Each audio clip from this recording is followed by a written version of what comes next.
Assalamualaikum warahmatullahi wabarakatuh. Alhamdulillahirrabbilalamin. Wassalatu wassalamu ala rasulillah. Rabbi syrahli sadri wa yassirli amri wahlul uqdatam min lisani yafqahu qawli. Baik ananda sekalian, kembali kita bertemu dalam pelajaran sejarah Indonesia untuk kelas 12. Pada kesempatan kali ini kita sudah berada di bab yang kedua tentang kehidupan politik dan ekonomi Indonesia pada masa awal kemerdekaan, masa demokrasi liberal, dan masa demokrasi terpimpin. Tujuan pembelajaran kita pada kesempatan kali ini yang pertama yaitu menganalisis perkembangan kehidupan politik, ekonomi, sosial, dan budaya bangsa Indonesia pada masa awal kemerdekaan. Kemudian menganalisis perkembangan kehidupan politik, ekonomi, sosial, dan budaya bangsa Indonesia pada masa demokrasi liberal. Dan yang terakhir, menganalisis perkembangan kehidupan politik, ekonomi, sosial, dan budaya bangsa Indonesia pada masa demokrasi terpimpin. Nah, pada bab ini kita akan mempelajari tentang konsep demokrasi, yang dimana Indonesia merupakan salah satu negara yang menjunjung tinggi demokrasi. Saat ini, Indonesia dianggap sebagai negara yang terbaik dalam melaksanakan demokrasi. Sebagaimana telah kita pahami, terdapat dua macam bentuk demokrasi, yaitu demokrasi langsung dan demokrasi perwakilan atau tidak langsung. Sejak kemerdekaan sampai berakhirnya masa Orde Baru, Indonesia menganut paham demokrasi perwakilan, yang dimana demokrasi perwakilan yang dimaksud di sini adalah pemilihan kepala negara dipilih melalui perwakilan, perwakilan rakyat. Beda dengan sekarang, yang dimana pemilihan kepala negara itu dilakukan secara langsung oleh rakyat. Ini demokrasi langsung. Nah, istilah demokrasi itu sendiri pertama kali diterapkan di Yunani kuno oleh Polis Athena. Dalam demokrasi terdapat prinsip yang dinamakan trias politika. Ketika kita ingat bukunya salah satu pakar yang bernama Montesquieu membuat sebuah konsep yang dinamakan dengan trias politika, yang dimana dalam demokrasi ini atau trias politika, kekuasaan dipisah menjadi tiga, atau disebut dengan pemisahan kekuasaan, yaitu kekuasaan di bidang legislatif, kekuasaan di bidang eksekutif, dan yudikatif, yang kesemuanya ini agar terjadi check and balance. Check and balance maksudnya di sini adalah apa? Kekuasaan legislatif yang dimaksud di sini adalah kekuasaan untuk membuat undang-undang, melaksanakan undang-undang untuk eksekutif, dan yudikatif di sini adalah untuk memberikan sanksi terhadap pelanggar undang-undang atau lembaga peradilan. Yang keseluruhannya ini harus terjadi check and balance agar terjadi keseimbangan kekuasaan dalam sebuah negara. Jadi ini tentang konsep demokrasi. Kita lihat pelaksanaan demokrasi atau sejarah demokrasi di Indonesia pada tanggal 4 September sampai 14 November 1945 menganut sistem presidensial, yang dimana sistem presidensial ini dipimpin oleh seorang presiden dan wakil presiden. Kemudian 14 November tahun 45 sampai pada masa demokrasi liberal dikenal dengan demokrasi yang menganut sistem parlementer. Sistem parlementer yang dipimpin oleh Perdana Menteri. Kemudian pada demokrasi terpimpin yang diterapkan pada tahun 59, eksekutif sangat dominan dan adanya konsep Nasakom oleh Presiden Soekarno pada saat itu. Selanjutnya, demokrasi Pancasila pada masa Orde Baru juga eksekutif sangat dominan dan adanya duifungsi ABRI. Nah, pada masa reformasi sejak tahun 2004, presiden dan wakil presiden dipilih langsung oleh rakyat melalui pemilu. Nah, yang di atas ini 1, 2, 3, dan 4 demokrasi secara tidak langsung, yang artinya pemilihan kepala negara pada saat itu, kepala pemerintahan ya dipilih melalui perwakilan. Nah, ini demokrasi tidak langsung. Dan pada masa reformasi barulah diterapkan demokrasi secara langsung, yaitu kepala negara, kepala pemerintahan, presiden dan wakil presiden dipilih langsung oleh rakyat melalui pemilu. Pada bagian B, tentang perkembangan politik dan ekonomi Indonesia masa tahun 45 sampai 65. Ya, dibagi menjadi 3 fase. Ya, yaitu pada masa awal kemerdekaan, pada masa demokrasi liberal, dan pada masa demokrasi terpimpin. Bagian yang pertama kita bahas tentang masa awal kemerdekaan. Nah, pelaksanaan demokrasi pada masa awal kemerdekaan atau masa perjuangan tahun 45 sampai 50.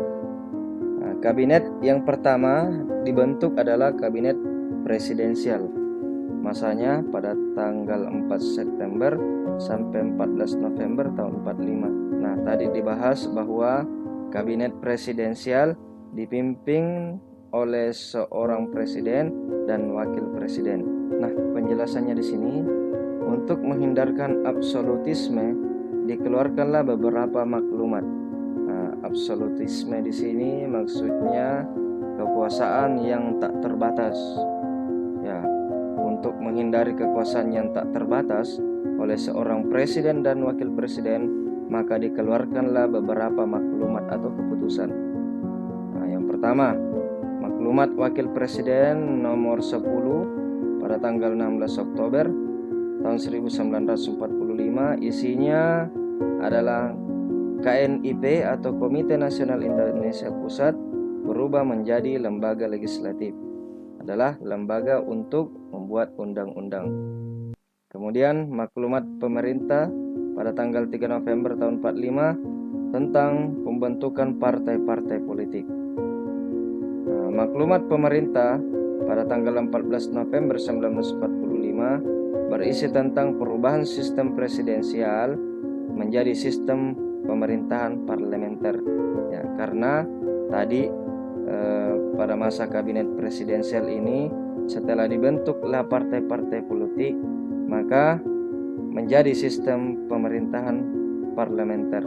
Pelaksanaan demokrasi pada masa perjuangan yang selanjutnya adalah adanya Kabinet Republik Indonesia pada tanggal 14 November tahun 45 sampai 12 Maret tahun 46, yang dimana kita lihat kepala negaranya tetap Presiden Soekarno, dan kita lihat di sini yang bertindak sebagai Perdana Menteri atau kepala pemerintahan yaitu Sultan Syahrir. Apa yang terjadi pada Kabinet Republik Indonesia di masanya? Kedatangan pasukan marinir Belanda di pelabuhan Tanjung Priuk pada 30 Desember tahun 45. Kemudian memindahkan pusat pemerintahan sementara ke Yogyakarta pada 4 Januari tahun 1946. Kemudian politik perundingan yang dijalankan pemerintahan Republik Indonesia tidak mendapat dukungan dari semua golongan. Kemudian Syahrir yang pada saat itu bertindak sebagai Perdana Menteri menyerahkan mandatnya kembali kepada Presiden. Nah, ketika kita melihat skema dari pelaksanaan demokrasi pada masa perjuangan, kita lihat di sini Kabinet Syahrir 2, Kabinet Syahrir 3, kemudian Kabinet Amir Syarifuddin, kemudian Kabinet Amir Syarifuddin 2, ya. Kemudian ada lagi Kabinet Hatta 1, ya, Kabinet Hatta 2, bahkan sampai kepada pemerintahan darurat Republik Indonesia yang pada saat itu dipimpin oleh Syafruddin Prawira Negara. Selanjutnya, beberapa peristiwa penting yang terjadi pada masa pelaksanaan demokrasi masa perjuangan. Sebagai catatan yang saya sampaikan kepada Anda bahwa pada masa ini terjadi dengan apa yang dinamakan agresi militer Belanda. Nah, tadi dijelaskan tentang PDRI atau Pemerintahan Darurat Republik Indonesia yang dipimpin oleh Syafruddin Prawira Negara. Kondisi politik ketika itu masih berada dalam bayang-bayang ancaman perang dan konflik di dalam negeri. Nah, tentara Belanda menguasai Yogyakarta pada 19 Desember tahun 48. Para pemimpin pemerintahan ditangkap. Ini karena adanya agresi militer ya. Kemudian dibentuk pemerintahan darurat Republik Indonesia yang berkedudukan di Bukit Tinggi di Sumatera berdasarkan instruksi Presiden kepada Safruddin Prawira Negara yang dikirim dari Yogyakarta. Peristiwa penting selanjutnya pada masa ini adalah pada tanggal 20 Desember tahun 49 sampai 21 Januari tahun 50 dibentuk kabinet yang ke-9 yang dipimpin oleh Mr. Susanto Tirto Projo. Kabinet ini sering juga disebut sebagai kabinet peralihan. Kabinet ini dibentuk dan mulai bekerja ketika Perdana Menteri Muhammad Hatta bersama dengan menteri-menterinya diangkat menjadi Kabinet Republik Indonesia Serikat pada 20 Desember tahun 1949 sampai 6 September tahun 50. Nah, bagian kedua, masa demokrasi liberal. Apa yang terjadi pada masa ini? Kita lihat dibentuknya Kabinet Nasir. Kabinet ini didukung oleh Masyumi, Partai Masyumi, dan PSI dan mendudukkan Muhammad Nasir sebagai Perdana Menteri. Kabinet Nasir dianggap gagal karena tidak mampu menghadapi pemberontakan yang dilakukan Kartosuwiryo dan menyelesaikan masalah Irian Barat. Ya, pemberontakan yang dilakukan Kartosuwiryo yang dimaksud di sini adalah DITII, Darul Islam Tentara Islam Indonesia.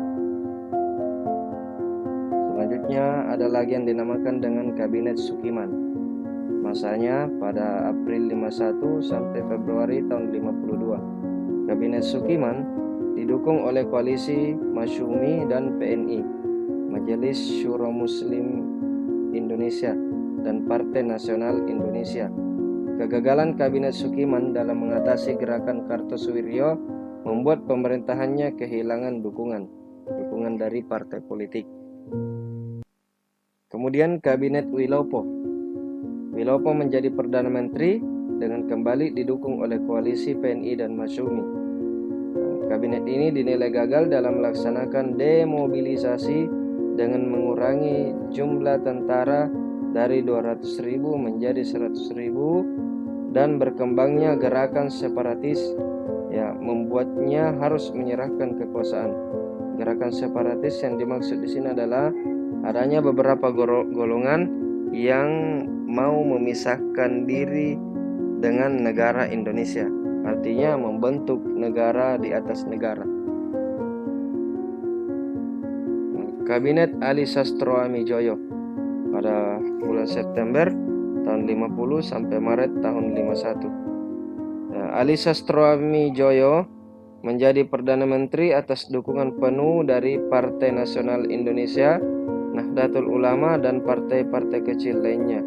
Kegagalan dalam masalah Irian Barat dan mengatasi gerakan-gerakan separatis membuatnya harus meletakkan jabatan sebagai Perdana Menteri. Selanjutnya Kabinet Burhanuddin Harahap yang digantikan oleh Burhanuddin Harahap dan didukung oleh koalisi dari Partai Masyumi, PSI, dan NU.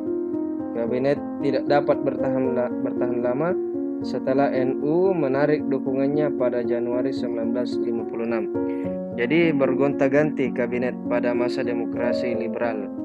Pada masa demokrasi liberal ini pula, sejarah mencatat bahwa kebijakan ekonomi pada masa ini ada sebuah istilah yang dikenal dengan gerakan benteng yang diprakarsai oleh Profesor Dr. Sumitro Joyo Hadikusumo, ya bapak dari Prabowo Subianto.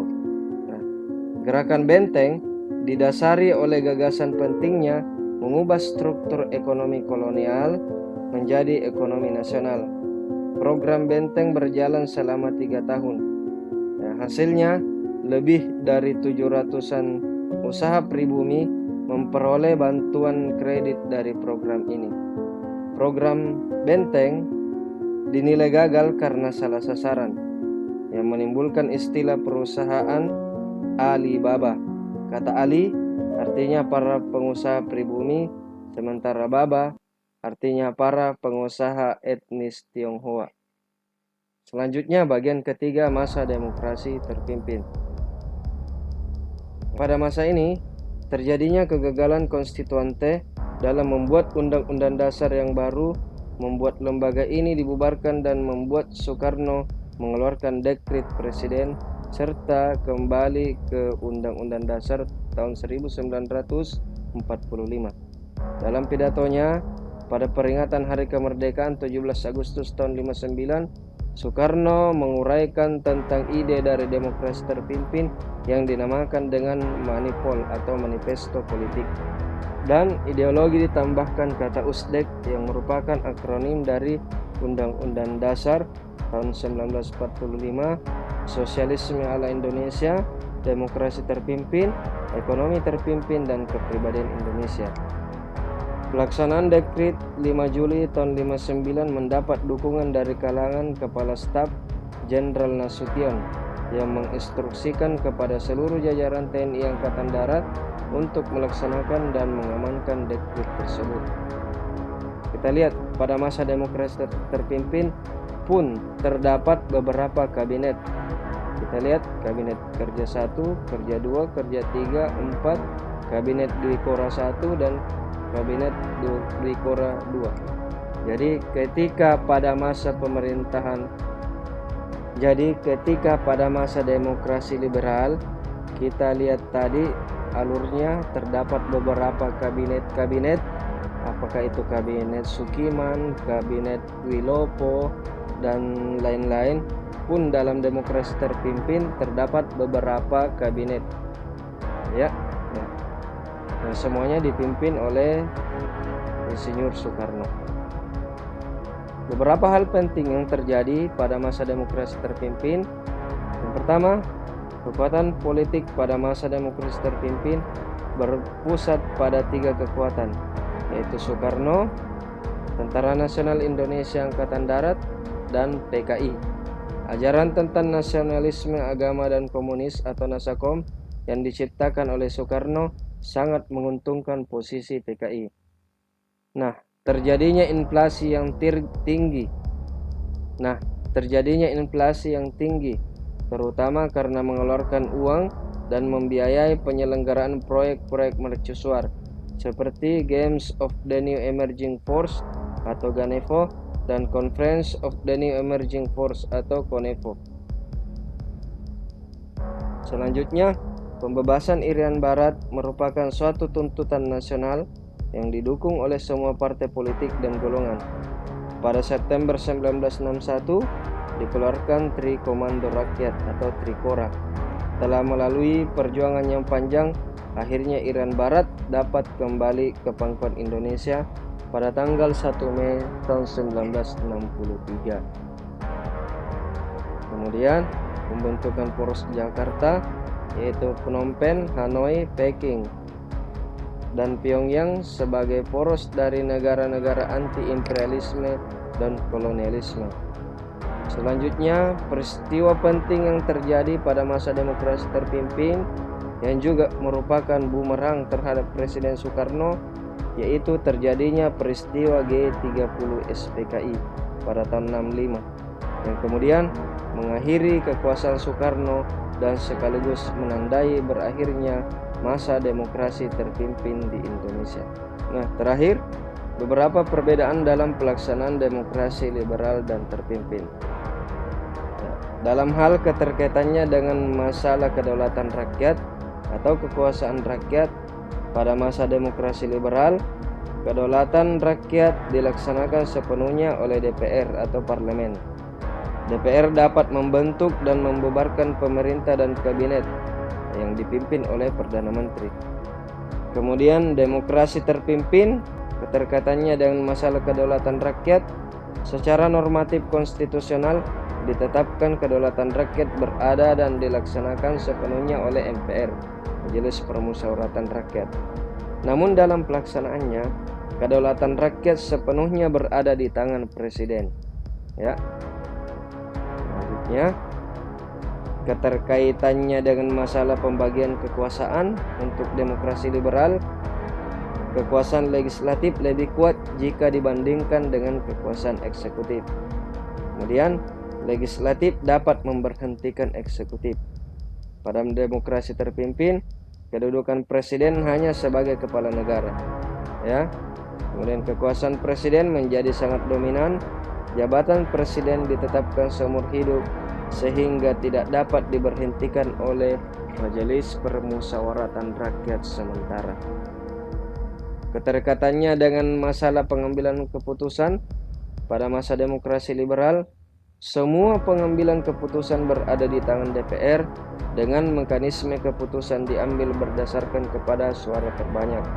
Pada masa demokrasi terpimpin, pengambilan keputusan dilaksanakan oleh MPRS dan DPR-GR atau Dewan Perwakilan Rakyat Gotong Royong serta berdasarkan kepada suara bulat. Nah, inilah keseluruhan pembahasan dari bab 2. Semoga apa yang kita pelajari pada kesempatan kali ini semakin menambah wawasan kita terhadap sejarah yang pernah terjadi di negara kita.